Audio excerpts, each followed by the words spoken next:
ম্যাচের ফলাফল যাই হোক, আবারও এম্পায়ারিং বিতর্কে জড়ালো বাংলাদেশ। নিউজিল্যান্ডের বিপক্ষে নিশ্চিত 2টা আউট, কিন্তু এম্পায়ার বললেন নট আউট। রিভিউ নিয়েও বাঁচাতে পারলেন না লিটন দাস। কি হচ্ছে বাংলাদেশের সাথে, চলুন জেনে নেই পুরো ঘটনা। চট্টগ্রামে টস জিতে আগে বোলিং নেয় বাংলাদেশ। শুরুর দিকেই রান আউট হয়ে ফিরে যান টিম রবিনসন, কিন্তু এরপরই শুরু হয় আসল বিতর্ক। পঞ্চম ওভারে মাহেদী হাসানের বলে জোরালো এলবিডব্লিউ আবেদন। বল সরাসরি প্যাডে, ইম্প্যাক্ট ইনলাইন।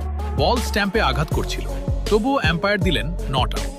রিভিউ নিলেও এম্পায়ার্স কল, অর্থাৎ নিশ্চিত উইকেট থেকেও বঞ্চিত বাংলাদেশ। এতেই শেষ না, 16তম ওভারে আবারও একই ঘটনা। রিশাদ হোসেনের বলে আরেকটা ক্লিয়ার এলবিডব্লিউ। রিভিউতে দেখা গেল বল স্ট্যাম্পে লাগছে, কিন্তু আবারও এম্পায়ার্স কল। দুইটা নিশ্চিত আউট, কিন্তু স্কোর বোর্ডে নেই। মানে আজ 11 জন নয়, 12 জনের বিপক্ষে খেলেছে বাংলাদেশ।